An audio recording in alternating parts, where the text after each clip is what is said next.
학생 입장에서 영어를 잘할 수 있도록 교육 방법을 주면 되는데 그게 아니고 평가하기 쉽고 학원에서 진행하기 쉽고 관리하기 쉬우니까 이렇게 되는 거예요. 프랜차이즈 학원에서 AI로 첨삭해서 그냥 주는 데가 있어요. 그런 데는 안 된다. 글로서 교감이 되는 데를 보내시면 좋다. 교감이 되는지를 좀 판단할 만한 근거는 이런 코멘트다라고 봐요.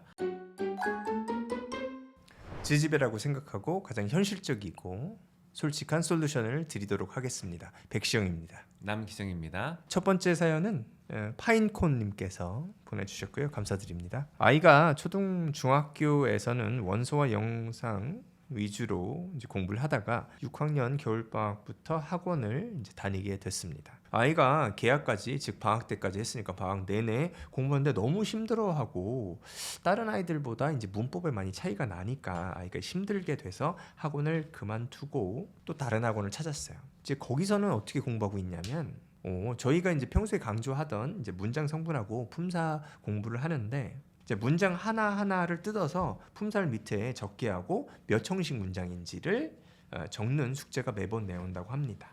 독해 시간에서도 문제 풀이보다는 하나하나 품사와 문장 성분을 자르면서 독해 연습을 지금 하고 있는 거예요. 근데 어머님 생각은 이게 이렇게까지 해야 되나 이런 생각을 하고 계시고 오히려 일반적인 학원처럼 그냥 속성으로 몇 달 만에 문법책 하나씩 떼고 이렇게 정리하는 게 더 좋지 않을까라고 이제 생각을 하고 계십니다. 이런 상황에서 만약에 저희 집 아이다 하면은 일단은 기억해야 될 게 있는 게 뭐냐면은 제가 이야기로 이런 체제에서 배우면은 따로 읽기를 챙겨줘야 돼요. 책 읽기나 뭐 글 읽기 이런 거를 따로 하겠다라는 것을 전제로 하고 운영이 되는 체제라고 보여집니다. 전제로 하고 운영이 되는데 지금 상황을 보면은 이렇게 정교하게 따져가면서 하는 콘텐츠에 신경을 쓰다가 책 읽기는 거의 못하고 있어요. 이 균형이 약간 깨지는 느낌이 있어요. 그래서 뭐 다음 달에 시험을 봐서 문법으로 어떤 결과에 따라서 자신의 미래가 좌우가 된다. 이런 상황이 아니고서는 비율을 생각하셔야 된다. 비율은 글 읽기를 가장 많이 가져가시는 게 맞다. 만약에 스스로 가정에서 더 책 읽기 지도가 가능하시다. 그러면은 현행체제로 유지하셔도 된다고 보고요. 그리고 리딩 문제인데 그거를 다 하나하나 품사랑 문장 성분, 문장 형식을 쓰는 거에 대해서는 어떻게 생각하시냐 물어보셨는데 이유가 있을 것 같긴 한데 리딩 할 때는 그거 안 따지고 그냥 쫙 읽고 그냥 풀고 끝 이렇게 하는 게 나아요. 자기가 접하는 모든 글을 다 하나하나 따져서 분석적으로 읽는다. 그게 좋은 습관인지는 모르겠습니다. 그거는 뭐 바람직하다고 보지는 않아요. 대부분의 글을 그냥 쭉쭉 읽고 생각하면서 읽고 나머지 일부 시간에 분석적으로 부분적으로 뭐 이렇게 따지는 거를 가져간다. 이거 괜찮다고 보는데 그게 뒤집히면 안 된다. 문장이 몇 형식인지 알아야 뭐 글이 해석이 잘 되지 이런 댓글들이 되게 많더라고요. 원어민들은 형식을 몰라요. 뭐 미국에서 태어났든 안 태어났든 형식 몰라요. 근데 영어는 굉장히 잘하죠. 그러니까 영어를 잘하기 위해선 형식이 필요한 건 아니고요. 근데 이제 공부하는 과정에서 도움이 될 수는 있어요.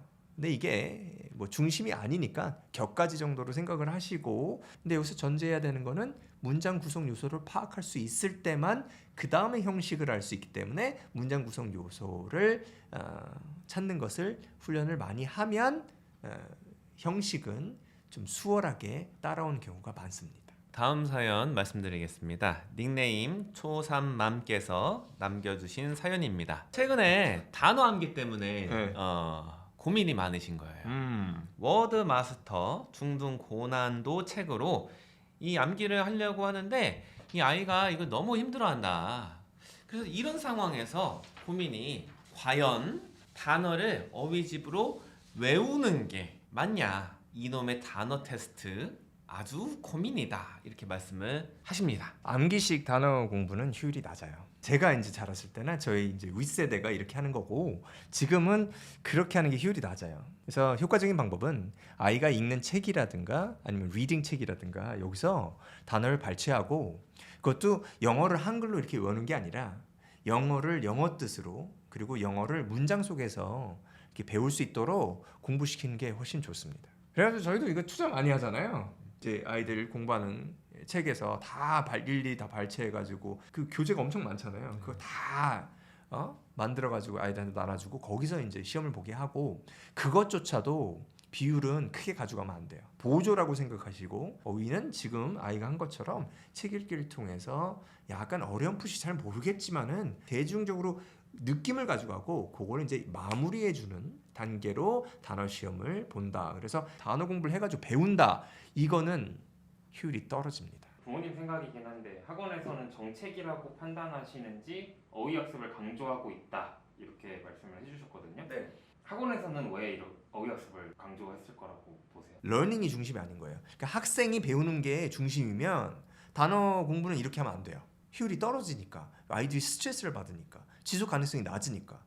그럼 어떻게 해야 되냐? 학생 입장에서 영어를 잘할 수 있도록 교육 방법을 주면 되는데 그게 아니고 평가하기 쉽고 학원에서 진행하기 쉽고 관리하기 쉬우니까 이렇게 되는 거예요. 그래서 보시면 제가 뭐 판단할 입장은 아닌 것 같은데요. 학군지에서 멀어지면 멀어질수록 단어 공부의 비중, 문법 공부의 비중이 높아져요. 그리고 영어 능력이 뛰어난 아이들이 더 많은 곳에 가면 갈수록 문법하고 소위 말하는 K 문법하고 암기식 단어 공부의 비중이 낮아져요. 그러니까 단어 공부 얘기를 하면 저는 그렇게 생각을 해요. 단어 공부를 이렇게 해서 효용이 없는 것도 아니고 생 암기식 해도 많이 하면 좋습니다. 그러나 생각해야 될 거는 아이들의 시간이에요. 시간당 아이들이 받는 스트레스라든가 이런 것들이 생암기는 일반적으로 많기 때문에 그래서 오히려 책을 더 많이 읽고 단어는 좀 더 수월하게 가는 게 맞다. 저는 이렇게 생각을 합니다. 보통 부모님들이 애들이 어휘를 알고 있나 이렇게 물어볼 때 이거 무슨 뜻이야? 이런 식으로 물어보잖아요. 네. 근데 저는 그거 자체가 이미 영어를 한글로 외웠냐 이렇게가 전제가 깔려 있다고 생각하거든요. 네. 그럼 좀 올바르게 좀 물어보려면 좀 어떤 식으로 물어보는 게 더 좋을까요? 저는 저 같으면은 읽었던 거를 주고서 특정 부분에 이제 빵구를 뚫는 거죠. 그 다음에 대안을 몇 개 제시하는 거죠. 야 이거 4개 중에서 요 상황에 적합한 단어 뭐야? 이렇게 물어봐서 맞으면 오케이 이렇게 할 것 같아요. 다음 사연은 유선희님께서 보내주셨습니다. 감사드립니다. 네, 일상 영어에 가까운 곳에 이제 학원을 보내왔고 책도 레벨 구분 없이 사다 놓고 자유롭게 읽는데 이 동력이 없으니까 읽기 레벨이 올라가지 않는 것이 이제 하나의 고민이시고 여건상 내신 수능 준비 등 학습식 영어로 선회하는 시기가 도래한 게 아닌가 언제쯤 가야 되나 그것이 또 고민이십니다. 근데 자녀분은 2분이세요. 첫째 아이는 예상치 못하게 입시학원에 들어가서 레벨 테스트를 봤는데 독해는 나쁘지 않은 수준이나 문법 점수가 낮아요. 독해는 갑자기 수능식으로 넘어가니까 6학년 아이가 이게 맞나 이렇게 생각이 드시고 그 리딩 학습 그 콘텐츠가 수능식 지문이라고 합니다. 저는 저희 아이는 그렇게 안 할 겁니다. 이유는 뭐냐? 수능은 지문이 너무 짧고 깊이가 없어요. 이게 수능에서 이 짧은 지문에서 다룰 수 있는 거는 다 파편화된 지식밖에 없어요. 어떤 한 주제에 대해서 종합적인 측면을 깊이 있게 다루는 거를 할 수가 없다고요. 근데 당장에 뭐 몇 달 있다가 수능 볼 것도 아닌데 이렇게 수능 유형에 맞춰서 이걸 학습할 필요가 있냐? 저는 그게 없다고 봅니다. 그런 지문으로 공부해서는 아이가 세계관이 영어는 이렇게 하는 건가? 짧은 지문, 파편화된 거 읽고 전반적인 흐름에 대해서 맥락도 없는 이런 글을 그냥 읽고서 답 고르는 거 연습하는 게 영어구나 이렇게 생각하게 될까봐 저는 안 보내요. 네. 2번째 아이는 초등학교 5학년이고요. 영국문화원 수업을 즐겁게 지속하고 있는데 그런데 오빠가 다니게 된 입시학원 커리큘럼을 보니까 중등 내신이나 수능식 학습과 지금 초등학교 5학년 다니는 둘째는 괴리가 커서 나중에 적응을 과연 잘 할지 걱정이십니다. 정도를 가야 된다. 정도가 우리나라 학원가의 정도가 아니에요. 그렇죠. 그렇죠. 우리나라 학원가에서 많이 하고 있는 게 그게 정도냐? 아니에요. 좀 더 넓게 봐야 돼요. 그렇죠. 인류의 역사와 네. 다른 나라에서 영어를 어떻게 하냐 이걸 같이 봐야 돼요. 그래서 대부분의 사람들이 뭐 실험도 해보고 네. 얻게 된 결과 그거에서 가장 확률이 높다고 하는 걸 취하면은 그게 정도예요. 이렇게 봅니다. 그럼 뭐가 정도냐? 책 읽기를 많이 하는 게 정도거든요. 네. 그걸로 가시면은 됩니다. 문법이랑 그 글 읽기, 쓰기 이게 따로 노는 게 아니에요. 많이 읽으면은 저절로 문법이 형성되는 부분이 꽤 있고요. 그리고 이게 이제 제한적인 부분이 있긴 있는데 그거는 쓰기를 하면은 상당 부분 채워질 수 있어요. 흔히 말하는 K문법 요거 빼고는 거의 다 채울 수 있어요. 쓰기만 해도. K문법은 어떻게 대항하냐? 품사 문장 성분을 익히면은 K문법을 이해할 수 있거든요. 그렇게 대항하면 돼요. 그러네요. 제가 아는 가장 좋은 방식이에요. 둘째가 봤으면 하는 학원은 어떤 기준으로 좀 했으면 좋겠다 이런 거 말씀해 주신다면. 저라면은 이렇게 할 것 같아요. 만약에 입시 영어가 좀 불안하다 하면은 주 1회 정도 살짝 뭐 입시하는 데를 이제 보낼 수는 있을 것 같은데 수능 지문을 다루는 데는 안 보낼 것 같아요. 그렇다고 할지라도 그 2회 시간은 독서 중심으로 할 것 같습니다. 예. 그리고 뭐 실은 영어 도서관 이런 데만 보내도 저는 괜찮다. 근데 이제 저기 우리가 이제 혼자 있을 때 잘 안 되는 게 말하기 쓰기인데 특히나 쓰기가 더 안 돼요. 이게 뭐 어떻게 보셨을 때는 말하기가 더 어렵지 않을까나 이렇게 생각하시는데 그렇지가 않아요. 말하기는 영상을 많이 본 친구들은 곧잘하는 친구들이 꽤 많더라고요. 쓰기는 체킹을 따로 해주는 게 맞다. 잘 해주시는 데를 골라야 되는데 기준이 뭐냐? 첨삭 지도가 첨삭이랑 코멘트랑 가이딩 지도가 확실한 데를 고르셔야 돼요. 그래서 아이가 이 글 쓰는 게 어려워요, 되게. 네. 진짜 한 바닥 쓰려고 하면은 몇 시간씩 고민을 해가면서 이렇게 쓰는 경우가 많거든요. 네. 근데 그런 거를 애들이 이렇게 정성스럽게 썼는데 굿잡 하고 그걸 끝내는 이런 데는 안 돼요. 정성스럽게 읽고서 네. 아이한테 한두 마디라도 의미 있는 말을 던질 수 있는데 그리고 첨삭 같은 거 꼼꼼하게 해주고 코멘트 성실하게 적어주는데 글로서 교감이 되는 데를 보내시면 좋다. 아니면 뭐 그렇게 할 수 있는 선생님이 집으로 와서 지도해도 되고요. 학원들이나 이런 데서는 다 자기네가 잘한다 하니까 네. 실제로 해보신 분들의 경험담을 듣고 하는 게 저는 낫다고 봐요. 네. 저번 영상에서 학원에서 AI 돌려가지고 첨삭해 주는데도 있을 것이다 이렇게 말씀을 해주셨는데 원장님도 첨삭을 해주시는 입장에서 네. 아 이건 AI로 좀 대체할 수 없다. 이게 공식화하기가 굉장히 힘들어요. 요새 많은 학원에서 특히 프랜차이즈 학원에서 AI로 첨삭해서 그냥 주는 데가 있어요. 그 학원이 이제 예전에는 필리핀이나 이런 데 외주를 줬다가 네네. 방법을 바꿔서 네. AI로 첨삭해서 돌려주더라고요. 글을. 그런 데는 안 된다. 실제로 좀 보내보시는 거가 좋아요. 다른 수가 없어요. 다 학원들은 다 자기네가 잘한다고 해요. 네. 그렇기 때문에 아까 말씀드렸다시피 소문 일단으로 한번 필터링 하시고 소문해도 실제로 선생님이 누구냐에 따라 다를 수가 있어요. 그럼 이제 보내보셔야 되는데 보내보신 결과물을 보고서 아이의 반응이 굉장히 중요해요. 내가 글로 선생님이랑 소통하고 있다는 느낌이 있냐 없냐 이게 중요해요. 이거에 대해서는 대화를 해보셔야 돼요. 그 느낌이 있다. 저는 괜찮다고 봐요. 교감이라고 좀 판단할 만한 교감이라고 판단하면 저는 이제 교감이 되는지를 좀 판단할 만한 근거는 이런 코멘트다라고 봐요. 아이의 히스토리를 알아야 돼요. 그러니까 이 아이가 어떤 문제를 예전부터 계속 겪어왔는지를 파악하고 거기서 조금이라도 개선된 게 보였을 때 그걸 감지해서 칭찬을 쏟아낼 수 있냐. 이걸 많이 봐요. 그러니까 어떤 친구들은 그래서 결론이 없어요. 맨날 그냥 그 본론 그냥 복사 붙여넣기 하듯이 쓰는 애들이 있어요. 근데 이 아이가 이렇게 계속 써요. 보통 이제 이게 개선이 하루아침에 되진 않고 네. 좀 오래 걸려요. 그렇죠. 계속 비슷하게 쓰다가 어느 날은 한번 조금 달라진 느낌이 보인다. 그랬을 때 아, 그동안의 결론에 대해서 우리가 많이 고민을 해왔는데 오늘 쓴 거를 보니까 전과는 완전히 다른 느낌이다. 너무 좋았다 이 점이 이런 식으로 코멘트 해줄 수 있는 선생님이다 하면 괜찮다 이렇게 봐요. 뭐이 정도가 교감이 아닐까 보는데 예, 히스토리가 좀 쌓여야 되긴 하는데요. 다음 사연 소개해드리겠습니다. 닉네임 홍보대사 1920님께서 남겨주신 글인데요. 자제분이 두 분이 있으세요. 그래서 6살, 7살 남자아이 형제라고 하시고요. 영상을 볼 때 무자막 혹은 이제 영어 자막 이런 걸로 웃으면서 잘 보는데 영어 책은 스스로 잘 읽으려고 하지 않는다고 하시는 거예요. 네네. 이럴 때 어떻게 하면 좋을까? 참고로 이제 한글 책은 잘 읽는다고 하십니다. 네네. 어떻게 하면 좋을까? 좀 읽어줘야 될 것 같아요. 네, 저라면은 제 자식이라고 하면은 읽어주겠어요. 그래서 좀 쉬운 책 골라서 시간 정해가지고 우리가 요 시간대는 우리 영어 책 같이 읽는 거다 하고 읽어주겠어요.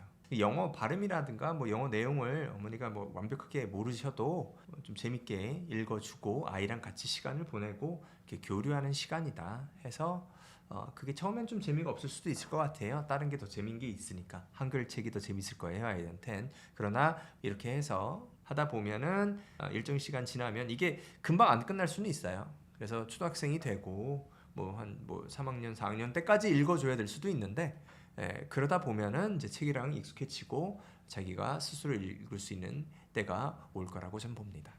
요새 유치원에서 파닉스를 네. 하고 있다고 말씀하십니다. 그래서 어머님 생각으로는 처음에는 좀 힘들 수 있겠지만 발음 기호를 익혀서 영어 발음을 익히게 하는 게 어떨까 생각하신다는데 어떤 의견이신지 궁금하시다고 해요. 이런 거에 대해서. 남 원장님이 평소에 하시는 것처럼 얇은 파닉스 책 한 권 떼는 수준. 그거 어떻게 보면은 약간 소개하는 정도 아니에요? 네, 소개하는 정도라고 느끼셔도 돼요. 어렴풋이 한 3분의 1 정도 안다. 그 정도면 훌륭하다고 봐요. 그 이유는 파닉스 영어 발음은 규칙이 없기 때문에 그냥 느끼고 그냥 하다 보면 어떻게 읽고 또 틀리게 읽는 경우도 상당히 많습니다. 원어민들 책 갖다 읽으라 그러잖아요. 발음 제대로 못해요. 그리고 저도 그런 게 많은데 저도 한 번도 말을 하거나 한 번도 들어보지 못한 단어들이 수두룩합니다. 특별히 뭐 좀 수준 있는 책이라든가 논문이라든가 이런 걸 보면 그런 경우가 상당히 많고요. 그럼 의사소통 어떻게 해요? 틀리게 발음해도 다 알아듣습니다. 문맥이 있어가지고. 그러면서 만약에 그런 상황에 가면 그때 배우는 거예요. 발음 기호를 외우는 거는 힘듭니다. 물론 아이에 따라서는 발음 기호를 잘 공부할 수가 있는데 저는 솔직히 말씀드리면은 초등학교 저학년 이 정도 나이면은 그거 할 수 있는 아이들은 5%도 안 된다. 이거는 좀 시도도 저는 안 할 것 같아요. 초등학교 저학년이라 그러면.